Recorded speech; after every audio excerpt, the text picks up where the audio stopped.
homies. Been hammering away on this motor trying to get the bloody head off it. I'll show you what's happening. Okay, so everything's undone, everything's unbolted. Yeah, it started. It is actually lifting off. Yeah, so see. But I've been stuck at this spot here now for a couple of hours. I've used heat, I've used hammers, I've used pry bars, I've broken fins. I'm going to put the call out there. Either anyone in the northern New South Wales area who can come and give me a hand, or anyone who's got a 1100 motor or a 1200 motor in working condition that they're willing to sell, please contact me. I'm over this motor. Anyone who knows the history of it, I've had the cases split on it a couple of times, trying to fix starter clutches. And now, it's been burning a bit of oil, so I was going to pull the heads off, do the valve shims and new rings, and replace cam chains and things while I was at it. And I'm just over this motor. So anyone who might be able to give me a hand, either with a new motor or how to get this one off. I've used lube, I've used harsh language. As I said, I've hit it, I've cajoled it, I've lifted it, I've sworn at it. I don't know what else I'm supposed to do. All I want to do is get a running motor so I can put it in this bike and put it together. I've already got one bike which runs beautifully. Have started it this morning. All I want is to finish that one. So anyone who can help, please help. Many hours later. Hey, I'm back again, guys. I have to say a massive, huge, enormous thank you to Drew Kripke, who helped me think outside of the square a bit more than I could. He's a genius, basically. The head is off. I had to cut two of the studs. I'll hammer them out. So there we go. It is off. And now for a bit more close inspection of the bores, and we'll see how we're looking. Updates to come. Drew, you're a champion. Thanks, mate.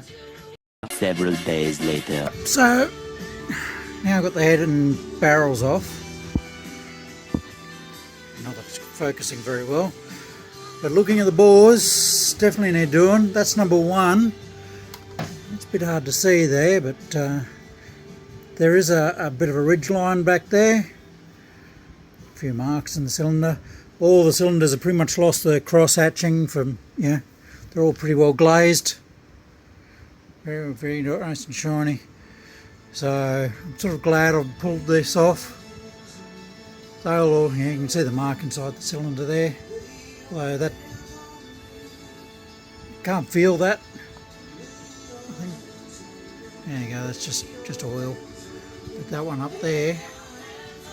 Let's see how I'm going for that. Hard to see. There you go, you can see that line there. There's a little bit of a ridge there. So I'll give all that a very, very good clean. Give that a hone.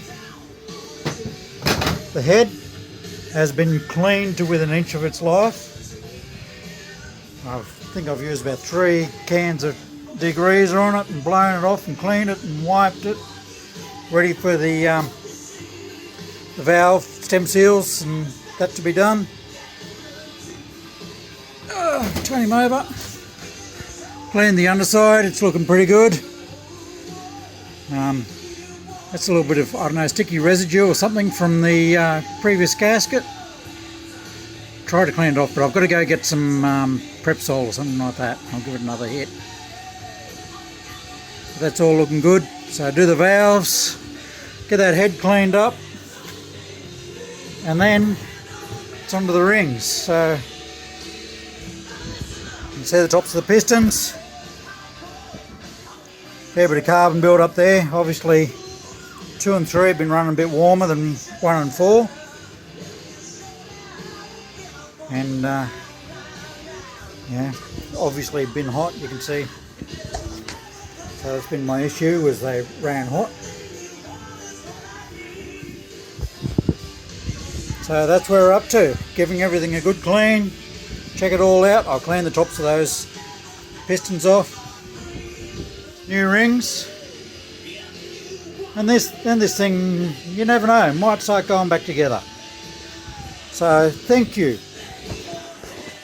Thank you everyone in the FJ community for giving me a hand on this.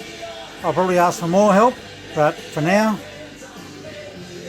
that's where we're up to. It is now music time, bourbon time. Catch you soon.